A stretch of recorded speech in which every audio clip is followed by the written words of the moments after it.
What is up, everybody? Welcome to PCP Movie Night here on Pop Culture Philosophers. We are now in the Crew's Choice section of the year, which means that it's time for members of the PCP crew, excitable we are, to pick which movie we do. Tonight, we're going to be covering Black Dynamite.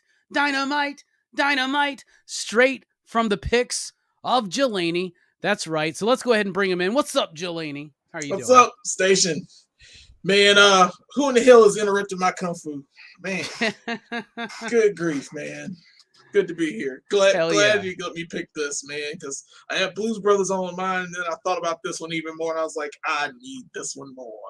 Yeah, initially, Jelani had picked Blues Brothers, and then he switched it, and I'm glad you did, because I had never seen this movie.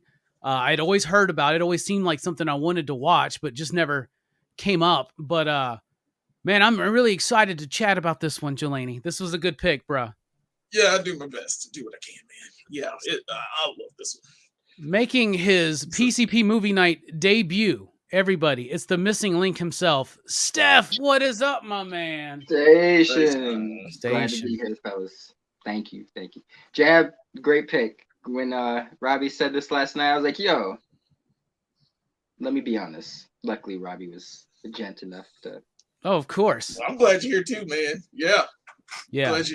And Brooks should be here, but for some reason, Brooks decided that tonight we do the show at 9 and was like, "What do we always do it at 9?" I was like, "No," but I don't know. Maybe Brooks lost his last 6 months of memory.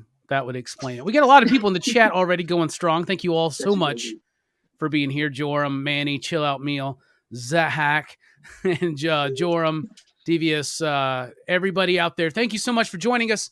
So this is a 2009 blaxploitation parody, right?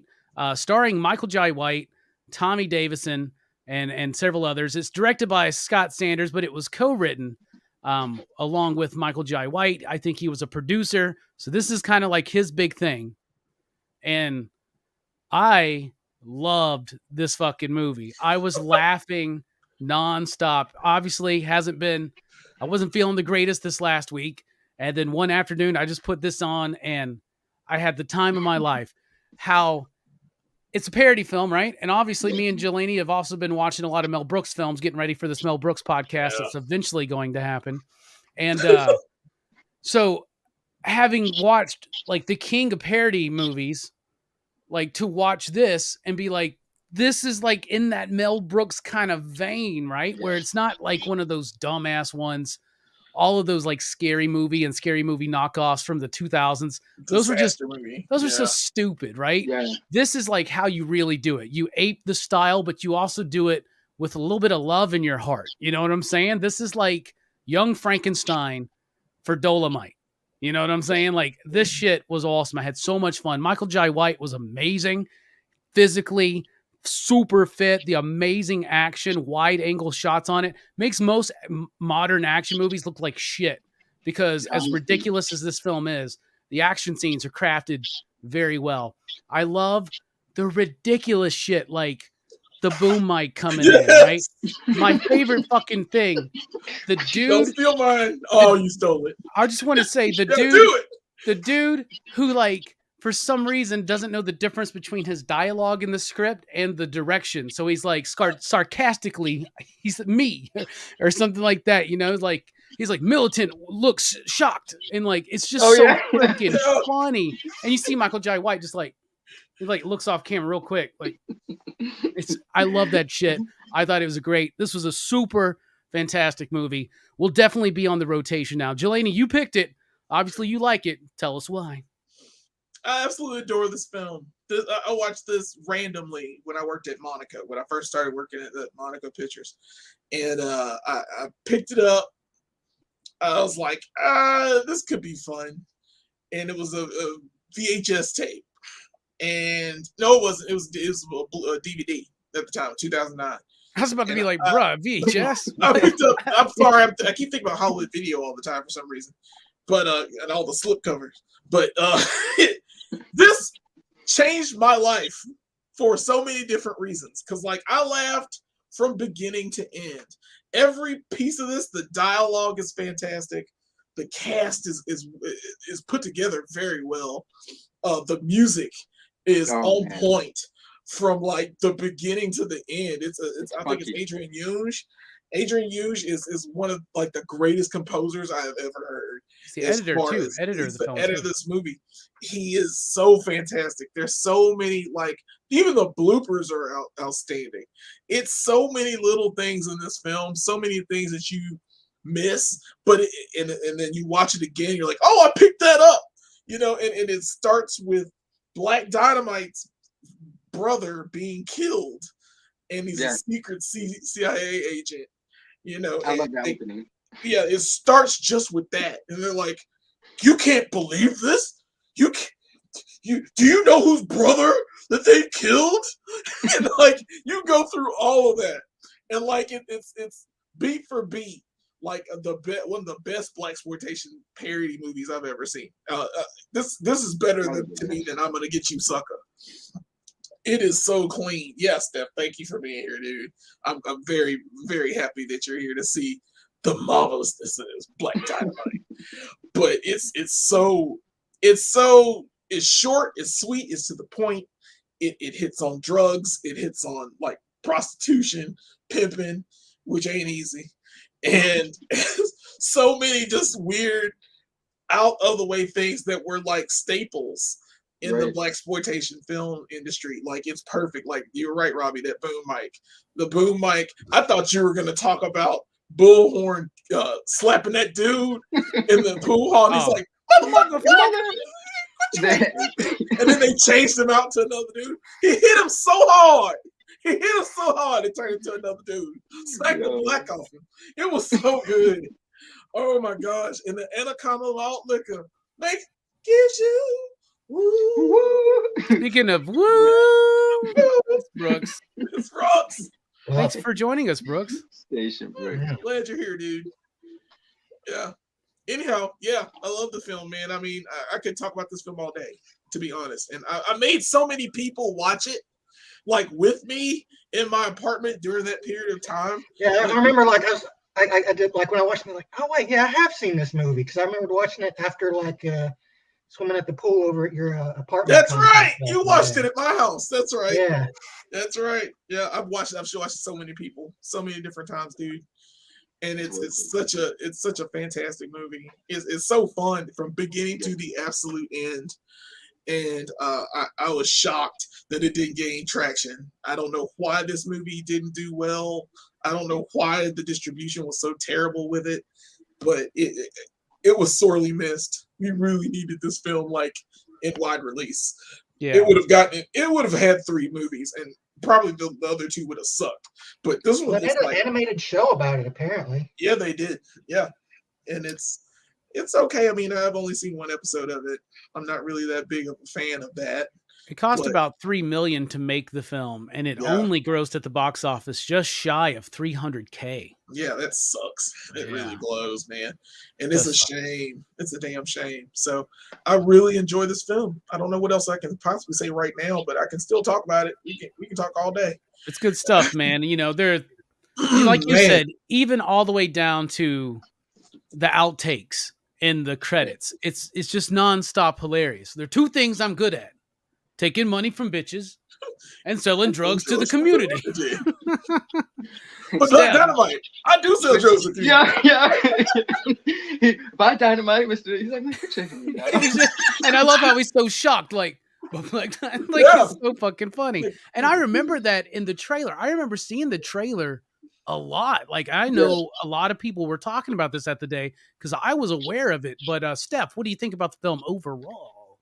I'm right there with you guys. I loved it. I remember seeing this in 2009 during like my hipster phase, when anything, you know, worth it, people were talking about it, had word of mouth. So I was like, oh, I gotta see this. I hadn't really seen the trailers, so I didn't know much to expect. Like, but I hadn't seen this I loved it, but I hadn't seen this in a number of years. Sadly, I've somehow not forgotten about it, but putting it off. But I'm glad you guys brought this up yesterday, because I watched it immediately after your stream, and the whole way through. This movie is so well made that when they're not doing the bits of the jokes in the movie, that it feels like an actual movie from the 70s or black exploitation flick, you know. I remember when I first watched it, I thought it was an actual black exploitation film. Yes, it feels so authentic, from the music to the shots, the editing, the dialogue, the delivery of the lines.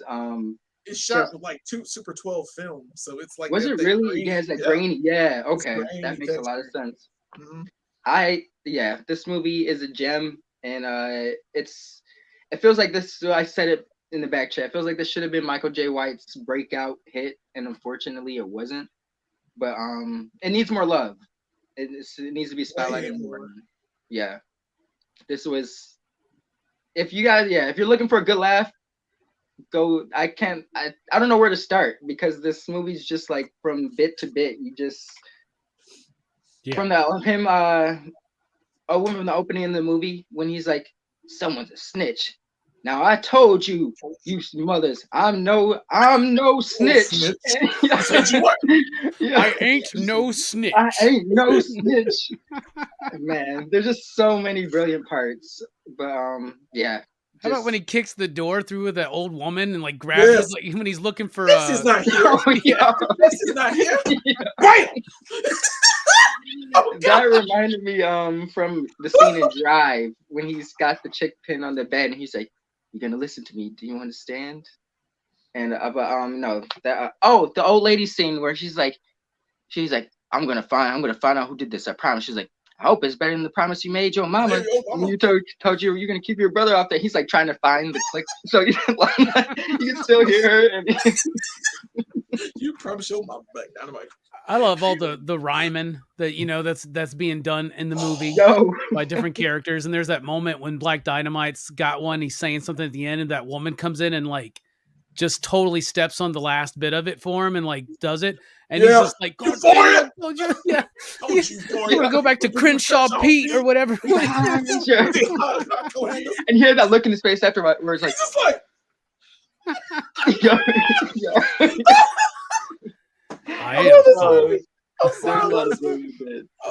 It's a good movie, man. Brooks, what do you think about the film overall, bruh? And so you had seen it before.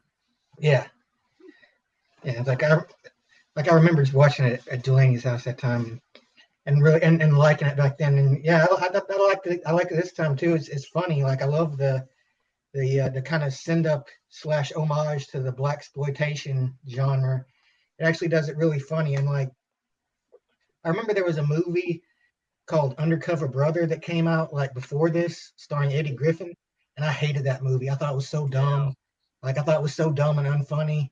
And like this movie is kind of like, to me, the opposite of that. It's like it does it right, like because the jokes are all just like ridiculous and funny. It makes fun of like all of the things about black exploitation films, like the good and the bad. It's got the funky music, but it's also got like all the little flubs they would do. The cheap editing.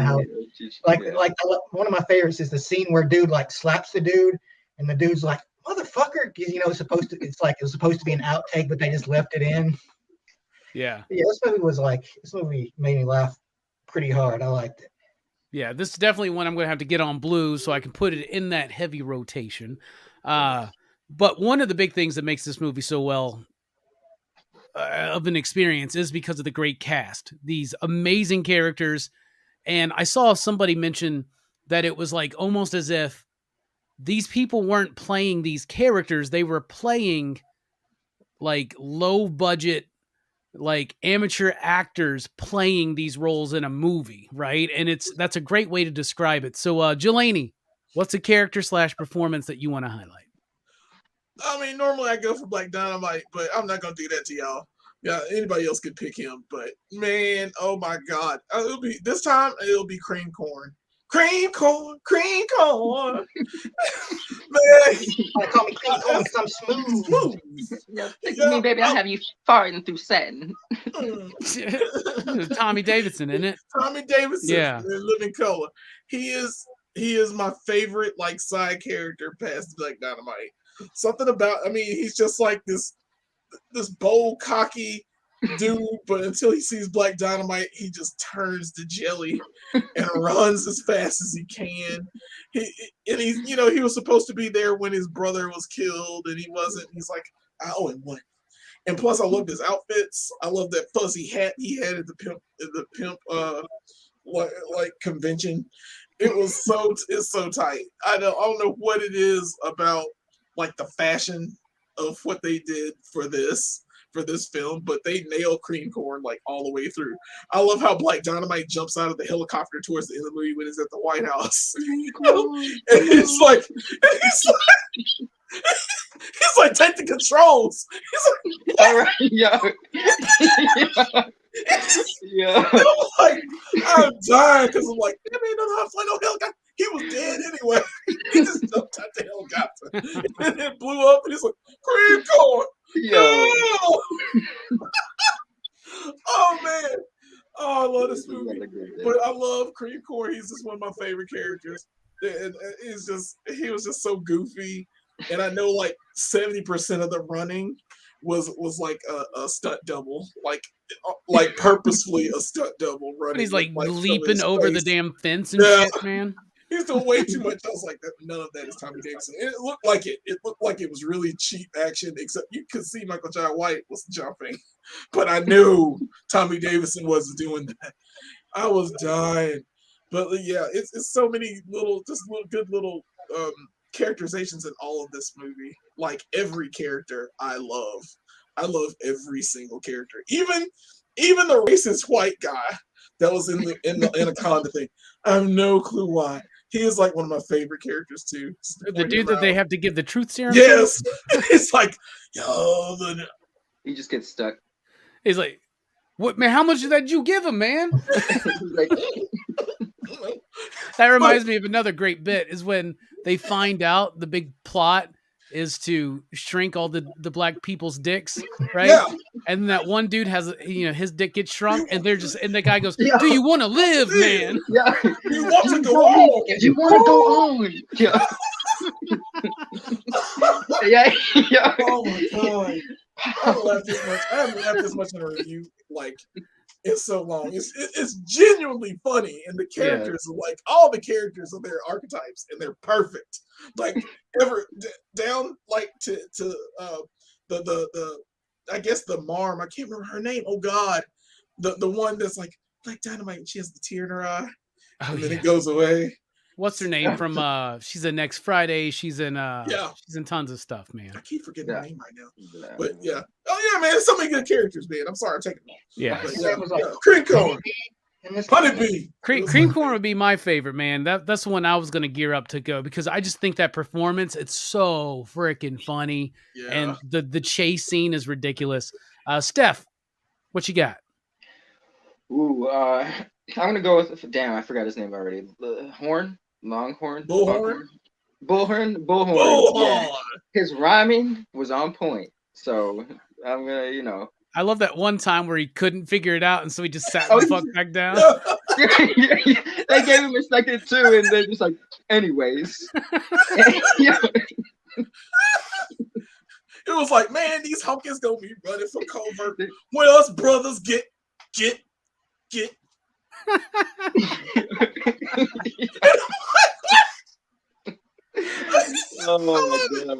Oh God, so many good lines. Too many good lines out of Bullhorn too. They put that ankle, put that freaking ankle in it. He's talking about the hog's maw. He's talking about the hog maw. She put her ankle in it. Yo, I love. You guys just reminded me of the diner scene where Cream Corn is trying to get something to eat. He's like, I want you to take 2 sausages and split them down the middle. Each side. Take some slice of bologna, split them down the middle. Smush fry it, right? Yeah. He's like, fry it up in a dome, cut it, smush fry it. Smush fry it. Give me a waffle. And then the whole like chili and donuts thing. Yo, Roscoe, like, where are they going with this? And I was like, oh, I get it. He's like, now all we got is some chicken from last night and some waffles. Now, if you want that, I can get that for you. He's like, I got it. He runs out the diner.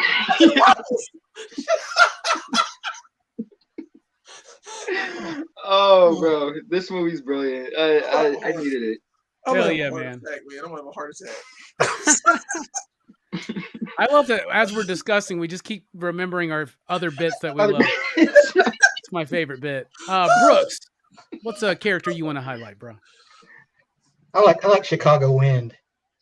He's a very small part, but like he made an impression on me because I love how he just like stands up to him like, yeah. I ain't scared of you, man. I'm gonna do whatever I want. Like once the shit goes down, he's like throwing his underlings at him. Yeah. And I love how his death scene is like he's in the car and he just inexplicably goes off a cliff and then the car explodes and you see the car on fire, then it cuts back to him in the car.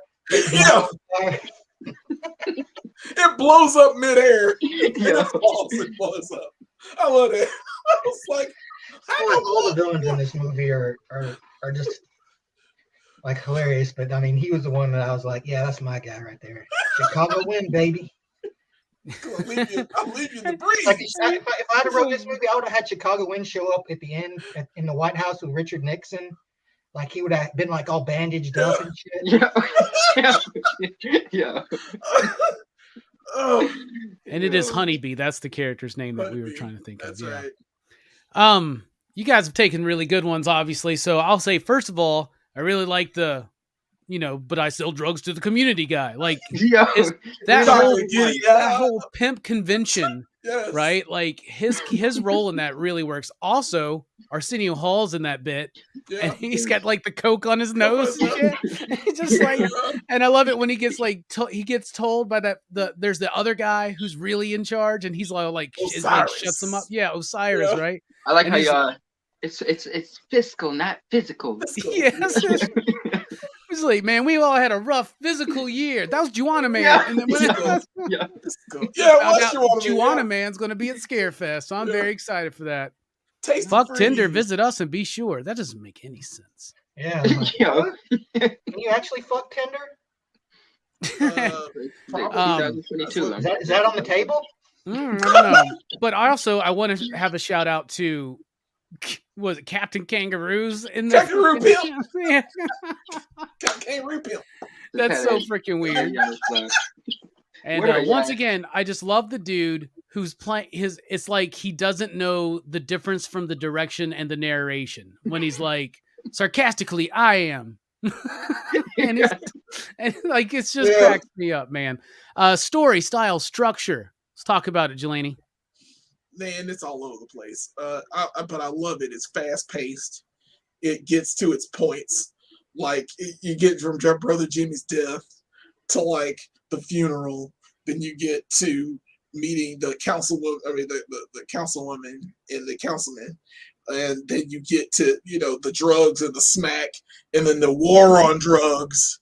It's just it takes all of its spots perfectly. Like that whole montage with Mr. Big and the kung fu bitches when they have their hands and fight. That whole scene should have been a whole separate movie or an episode of a TV show, because I want to see that whole montage of the war on drugs go down where they were singing like Black Dynamite's firing them drugs, getting them off the street. And I'm like, oh my God, this should have been a whole. Some of my favorite stuff was the songs that were just like singing what was going on. Yeah.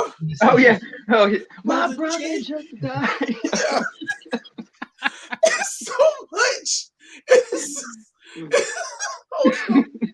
I love when how about that bit where he's talking about his time in Vietnam and he's like, and there was that Chinese kid and he looked at me with his Chinese eyes and he said some Chinese, I don't know what the fuck he said, some cartoon shit. It sounded like some cartoon shit. But I didn't need to know Chinese to understand what he was saying. He was saying to me, I'm an orphan. It's so much stuff, man. It's like a flood in my head of so many different things. But it's like I said, it's fast paced. It tells its story very quickly. It goes to the tippy top. It goes to the president of the United States. It's how deep it was. Like it was the epitome of a blaxploitation film. Like the highest level. This is how someone would write it back in the 70s and be like, I want this made. I want and play it straight and play it absolutely straight. And you're just dying laughing watching. I ain't no snitch. Yeah. Just I tell you, I ain't no snitch. God. And what was it? What was? Oh God, I forgot that close. Oh yeah, Phoenix Doctor Wu.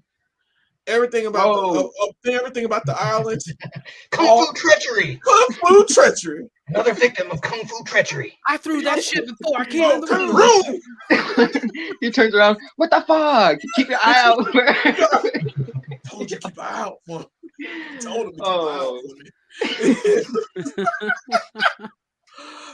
for me. Yeah, that's it, man. It's Hell awesome. Yeah. I'm sorry. Style and structure. What you got, Steph?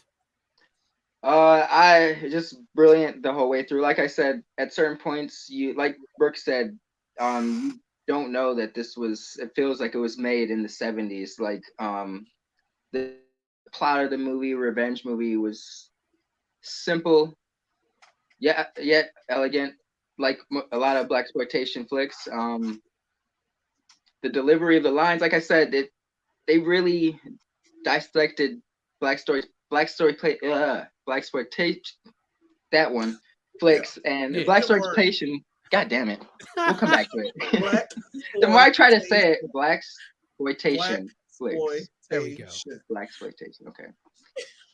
Yeah, they dissected that to a T and just took everything that made it great, all the tropes, and just it was a love letter to that genre, and you can tell. And it's just everything's done to a T. The music, the acting.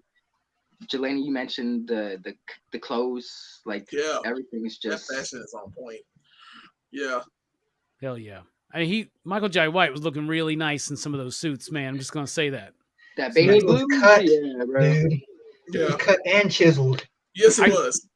I could not help but think the entire time I'm watching that, like, this motherfucker should have played Luke Cage. Yep. Like right there and then, bro. He's too small though. He's like 5. He's like 5. So's Tom Cruise, bro. They make that dude look tall. Come on. That's true. That's true. Brooks, what do you think about the style and structure of this film? I like it. It works for, this movie because like it's all over the place, like first it's like his brother's dead and that's his motivation, but then like all of a sudden like it'll be something else like when she takes him to see the kids that are all on drugs and like it's just like his motivation just changes like on a dime, but he's always moving. He's always doing something. That's a great bit, man. When he like grabs that. First of all, those kids are like, "Give me, you got anything?" And he grabs them and he's like shaking them and shit. I can't touch it no more. We tried that Black Dynamite. It doesn't work. It's a kind of thing you couldn't get away with in like any kind of regular movie because it's like a spoof. It works to its advantage. And like one thing that like it's a joke that it's kind of funny, but it's the one thing that like I kind of wish they'd done a little less was the whole like change in film quality throughout the movie. How one scene would look this way and another would look like really shitty, and like they did that throughout the entire movie. Which I mean, it's not like a big deal, but it was kind of a joke where I was kind of like it kind of wore thin with me. But I understand why they did it because it was kind of a part of this is how poorly made exploitation movies were. But I mean, the movie's just so funny, like it doesn't matter. Yeah. One of the things I do like about the style of this film is that it is authentic feeling, right? And I think Brooks was confused at first because he was asking me like the 1981 or the 2009. I was like, what? Yeah, Amazon had like a weird thing where it had like the movie, like it had 1980. Yeah, it says it's from 1980, and I don't know if that's part of the bit. Like, like, are they trying to convince me it was made in 1980 something? Yeah, something like that. But I mean, it totally does feel authentic to that. As far as even though the dialogue is obviously amped up to be comedic and goofy and spoof nature, it still feels kind of authentic, but still very funny, right? It's shot so well, and like I already talked about, those action sequences, they are showcasing what Michael Jai White is able to do, and it is awesome. And like so all his fight scenes are like so clean and on point, but then like somebody else's fight scenes are just like really bad. Right? Bullhorn, they still, bullhorn with it, like. But there is that moment he kills that dude. Like it is like an accident, right? Because he's like, it's like he went too hard and he kicked the fucking light. Because you see everybody else like, what the fuck are you doing, bro? I love that shit, man. So I think that style and structure wise, it soars, it excels at what it's trying to do. Like Jelani said, it has a breakneck pace. It never lets up. It just starts and it just moves straight on through. And then when you're done, it's over and you're like, holy shit, that was fun. I want to get back on that ride. You know what I'm saying? The music helps carry this film. Jelani, talk about the music real quick. What you like about it? What you think? This is Adrian Younge. He composed most of the music in this film. All of it was, of course, timed to the score of what this is, of what this feeling is supposed to be. Even at the end, like my favorite song is just Dynamite, Dynamite, do do do Dynamite, Dynamite, and it's so clean. Like all of it is just well paced with the movie. I think like even the parts where we were talking about before, where it's singing what he's doing, it's so. I mean, I just don't understand why you would need somebody singing. What's happening? Going to Jimmy's apartment, trying to see what's going down. Like, oh my gosh, you don't need to see that.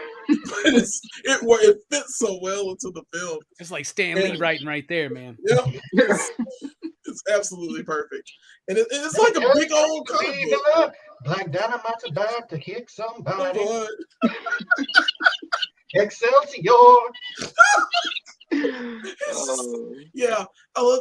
But the end credits where it's just like Dynamite, Dynamite, yeah, Dynamite is so cool. And it's just like he's beating up the credits.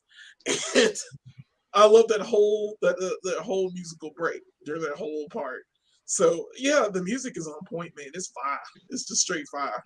And that does a great job, man. The animated sex scene's pretty dope too. That's a really cool scene too. Like all the different positions. Yeah. I'm a Pisces. Yeah, all that shit, man. Yeah. Because it's got all the fucking astrological shit in it, man. Oh my god, hilarious. Yeah. What do you think about the music, Steph? Like you said, it helps carry the film. Jelani, you said he edited the film as well? Yeah, he's a film editor. Yeah, that's. Yeah. It shows that the music was just so ingrained with like just at certain scenes, like the cutoff. Like for instance, he was going on a date with that chick, and they're like he walks up to they're like having a good time. He walks up to those little girls, and he's like, and the music stops, and then it like kind of like it's like and it like slowly goes back into the music once they leave the little girls. It was just that's like an example of Black Dynamite's my dad. Yeah. Oh, come on, ladies. That's a lots of people have that name. Yeah. There's a lot of Black Dynamites out there. The music's just funky though. That too, like the film, it feels like it came from that era of the 70s and stuff like that. So you guys said it's best. Like the music is a highlight. It's brilliant. I would have actually loved to see a son of Black Dynamite. Or it's just him again. But he's like the son of Oh man, that would be Black hilarious. Dynamite. I was thinking like if they did a sequel, they should have like Jim Kelly come in as Black Dynamite's missing father. There's so many things you can do. Yes. So many things, man. Like he was lost in a war or something, and like he comes back. And he shows up and he's like, "Man, you sound like you come straight up out of a comic book." I'm stuck on this Kung Fu island. Some sucker dropped me down into a well. I got washed up on the shore. There's been talk of a sequel ever since it was dropped, but they did the animated series, and there's still rumors of a sequel that Michael Jai White allegedly is wanting to write and direct himself. So he should. I would love it. That would be cool. Would be cool, and I think he could still pull it off, man. What you think about the music, Brooks? I like it. It's good. It's very much in the vein of that old kind of funky exploitation sound, but it also has the humorous elements, of the guy singing, about what's going on the screen. It's part of what makes the movie feel so much like a blaxploitation, a genuine blaxploitation film, is the music and how it works. like it's even like especially the fight scene music, you know, it gets like serious, like yeah, like it's good. Funkadelic. I go so far as to say it's very good. Yes, I would say that too. Having the benefit of having the composer of the film be the editor, I think really works because they use a lot of those editing tricks that you see straight from films like Dolomite and all that other kind of stuff.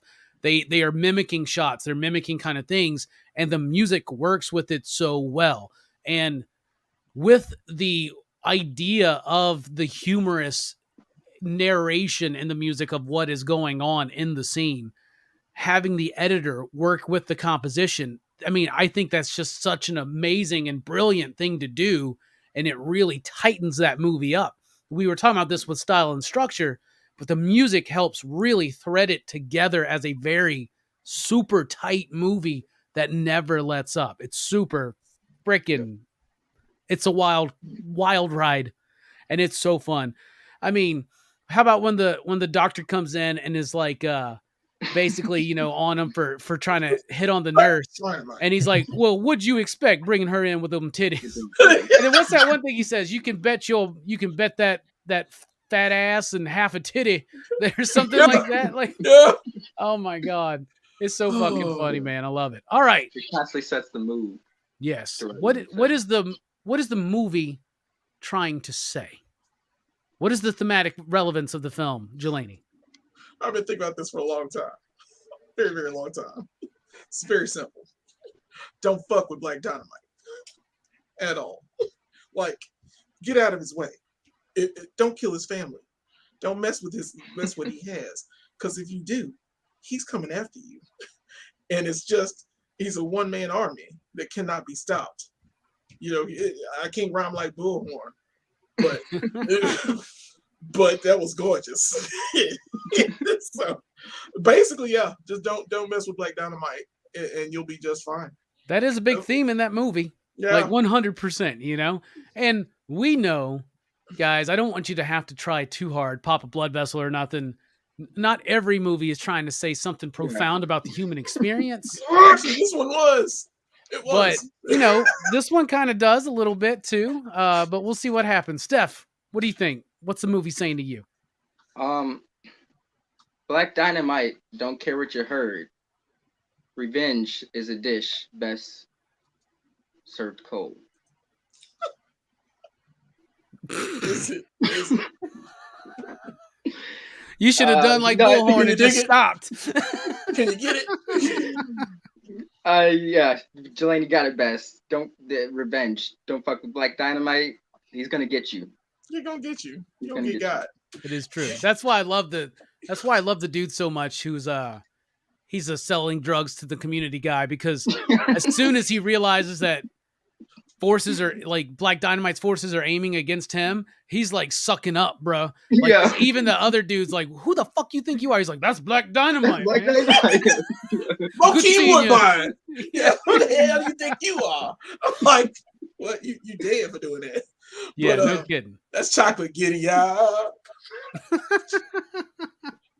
That's the dude Cedric Yarborough from Reno 911. Yeah. Yeah. I like him a lot. Oh, Brooks, what's this movie saying to you? Well, I think this movie's a critique on the war on drugs and how it has affected not just Black culture but American culture in general. Yeah. And and how how fucked up it is, And even though Black Dynamite, he's like this big badass hero dude, but like he knows these dudes are going around pimping out women and selling drugs, but like he doesn't do anything about it until he gets affected by it. So it's kind of like like if you had like a hero like this who could do something but like just kind of goes with the flow, like how heroic is he really? Which, I mean, I know Black Dynamite is like super cool, and that's the way he's presenting everything, but also it's kind of like he's kind of looking the other way too on this until it affects him personally. When it does affect him, he goes all out, which is respect. He goes all the way to the White House and goes to the head guy who started the whole thing Nixon himself, and he lays down the law. So in the end, I think that was a good one, Brooks. I like that. Because oftentimes people will turn a blind eye until it personally affects them, and then they, want to be the warriors for it. But yeah, absolutely. I also think that there's a little bit of thread where it's talking about the racism that's inherent in some parts of our society, because they are fearful of black men having big dicks. Big dicks. You know what I'm saying? And because that is something that you see, especially down here in the South. We've seen it at times where people hate the idea of interracial couples. Mm-hmm. It's not all over the place. It probably was, back in the days, but we still know people that have those ideas. And so this whole nefarious plot, and like Brooks said, it's a criticism on the war on drugs. And let's not ever kid ourselves. What the American war on drugs is it's a war on minorities for the most part. It's a joke. Because the reason why marijuana was first made illegal in this country was to stop Mexican immigrants. The hippies. And it was to arrest Mexican immigrants back in the fucking 20s and shit like that, right? Wow. So there are a lot of racial ideas that are associated with our drug laws. And then the idea of poisoning drug supplies or amping up the addictive quality in certain drugs in certain poor areas of the country. This is real shit, y'all. Look it up. I'm not just putting the teen dog shades on. And Nixon was ahead of some of that shit. Exactly. You see, so that's in there and all that. Black Dynamite. I can explain. And Nixon was awesome too. Not saying that the movie's trying to be heavy, but it knows what it's saying with this stuff, and that plot is there for a reason. It's there. And the fear of the big, the fear of a big black dick, man, and that's just the way it is. It's a burden, but it also is just kind of about Black Dynamite learning to love, right? And let's think about one of my favorite bits that I don't think we've mentioned yet was their date. Him and what's her name have. Love that, yeah. And it's he's so awkward. He doesn't know what the fuck to do. He doesn't do these. He doesn't go out to the fucking park and play and frolic and shit. You know what I'm saying? Oh, girl, at the beginning when he went to the club, she's like, "You here to see me?" He's like, "Nah, gotta handle some business. But I'll tell you what, and when you get off, I'll break you one off or something." She's like, "I get off in 15 minutes." He's like, "You're damn right." Damn right about that. That's how you love the opening scene where there's the three women. Yeah. And he gets up and there's two more. He's like, "Don't wake up the other Wake bitches." up the bitches. I love this movie. It's so great. It means stay off the malt liquor if you want to live. Do you want to live? Yeah. Do you want to go on? Stop drinking. All right. Time to rate the film out of 5 possible you digs. What do you out there in the chat give this film, and what do you give it, Jelani?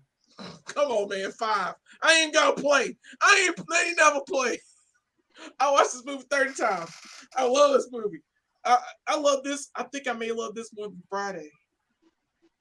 I think I said that out loud. Well, I love Friday, but this made me my favorite.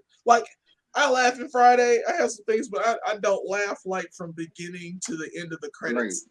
Right. The kind of just craziness of this movie is such a good watch. If you really want to laugh, if you really want to enjoy yourself, and comedy is one of my favorite genres, but absolutely of a parody film, of anything else that you would watch in your lifetime, at least stop for at least 2 hours. Sit down and watch Black Dynamite with your family. That's it. With the community. Don't sell drugs to them. Show them Black Dynamite. That's it. 5 you digs. Hell yeah. What about you, Steph? I'm gonna give it 4.5. Something about the ending felt a little rushed to me. I'm going to give it a rewatch. But there's something about the ending that didn't click with me compared to the rest of the movie. And fuck it, I'll give it a 5. Because I can't pinpoint what the problem was. So I'm gonna go with a 5. This was if I diagnose, find out what maybe I was like preoccupied with something, but what's wrong with the ending? I mean, it does go a little fast and it hops to the White House. Sometimes I think that the ending might be a little bit too long. It's weird to say, but just it kind of gets. I don't know. It's almost like it drags once they defeat the villain. Then there's that whole speech with the first lady. Yeah. And that just kind of, but then it's over, and it justifies why he hit a woman though. I like how it is fucking funny. I did cross the line. Well, I was trying to shoot you. Yeah, but still, you didn't connect. Had you connected, you were not going through that channel. If you shot me in the shoulder, I'd have been justified. I'll give it a 5 though, just because that, like, I think you said it, Robbie. It just like it's that random bit where it's like he defeats the villain and he goes to, but it's only that one part. But it's almost like it feels out of place. I don't know that. But yeah, I'll give it a 5. Action figure with him with nunchuck and that gun with those 2 girls. Him with the him the pose with the 2 chicks, bro, would be a great little figure. Yes, like Ash and Evil Dead type stuff. Yes, hell yeah, hail the king, baby. What about you, Brooks? Out of 5, you digs, what do you give Black Dynamite? I'd give this movie a 5. This movie made me laugh like really hard. Like for what it is, like you can't get better. I think this is like an S tier comedy in my opinion. I can see how some people probably wouldn't like it as much. It wouldn't be their cup of tea, but for me, like I like this movie like a lot more because I remember liking it the first time I saw it, but this time I was like, oh, I really like this movie. This movie's funny as fuck. Hell yeah. All right. Got a lot of belly laughs out of this one. Oh yeah, belly laughs, rolling on the floors. I got to go right there with you, 5, you digs. We judge movies based on what we believe that they're attempting to do, and I believe that this movie 100% accomplishes everything that it sets out to do. It is a parody. It is a spoof.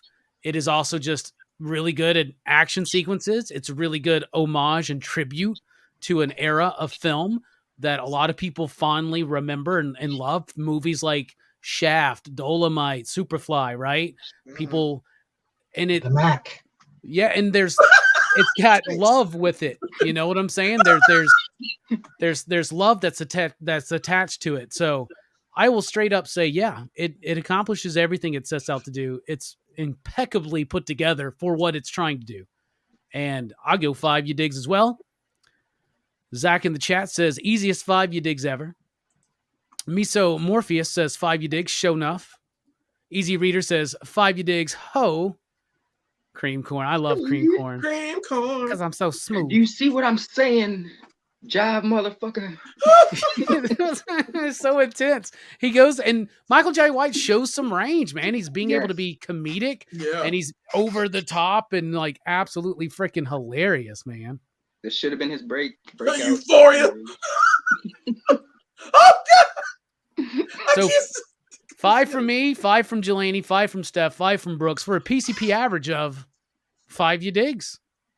So yeah, perfect score. Just go website, bro. Just go website and fuck girl. Easy. Okay, I like that. All right. Well, we appreciate everybody for joining us for the Black Dynamite review. We are not doing PCP back chat tonight, so this is going to seem rather short, but at the same time, this is how long the actual movie reviews would be. We just like to bullshit.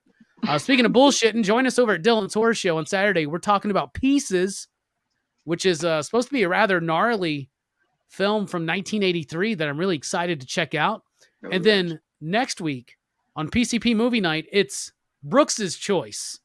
And Brooks has chosen, and honestly, I don't think that the trial had anything to do with it, the whole Johnny Depp, Amber Heard thing. Like, but this was before any of that happened. He decided to go with the Johnny Depp movie, Dead Man.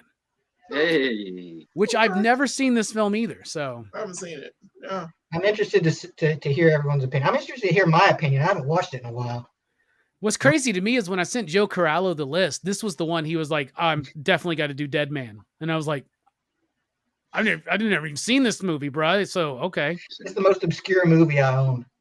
Is it so? You just looked at your DVD collection and you're just like, Dead Man. Like, Let's do that. I saw like the little bone letters on the side. I was like, oh, yeah. all right. Yeah. So remember, everybody, Saturday night, Dylan's Horror Show, Pieces, and then next Monday, Dead Man, starring Johnny Depp. Is it a Western or something, Brooks? It's kind of a Western, yeah. Okay. Is it Tim Burton? No. I think it's like Jim Jarmusch or something. Okay. Oh, okay. Interesting. All right. Jelani, thank you for being here. Thank you for this awesome pick. Yeah. Yet again, dominating. I love it, man. Final thoughts? Yeah, thank you for having me. And of course, I shall read one of my favorite lines from Black Dynamite. I should have known you'd be behind this, fiendish Dr. Wu. Your knowledge of scientific biological transmogrifications is only outmatched by your zest for kung fu treachery.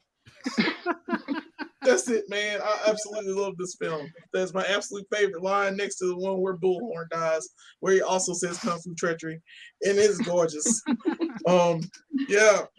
Just pimp out your bitches, love your mama, stay in school, stay out the smack. Hell yeah. Have a good night. When he gets his kung fu interrupted and he finds out his brother dies and he's telling all those people, he's like, leave, get out of here, you jive ass honkies, get out of here, you turkeys. See y'all tomorrow. I love that, right? Steph, thank you so much for being here. Your first PCP movie night. Final thoughts? Thank you. Thank you for having me. It was a blast. And just remember, there's probably a lot of cats out there named Black Dynamite. They probably are. They got a lot of kids. No, but seriously, this was dope. So yeah, Jelani, thank you for recommending this. I needed this laugh. I hadn't seen this in so long. Now, like Robbie said, it's going to be in the rotation. Hell yeah! Between this and Harold and Kumar, man, you split all your sides this week, bro. Brooks, thanks for being here. Final thoughts. Hey, if you see Black Dynamite coming, you better show respect or get out the way. All right. Unless you want to get kicked really hard. Yeah. That's true. And then get stepped on and get your neck snap Bruce Lee style. And it was like, he's just sparring. Why you're just sparring with these guys? Dude, just so he can do the Bruce Lee neck snap. I love too how he's like, he's fighting over here, and then they're all looking at him, and then he appears behind him and shit. Like, oh my god! That dude's just like scrambling around. He's trying to get away, and then he runs right into him. Yeah. For my final thought, all I really got to say is, sarcastically, I am. Nah, that wasn't a good one. Hold on. When time comes rough and you feel not so tough and you need to look to the sky for an answer and you see...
But Black Dynamite, I sell drugs.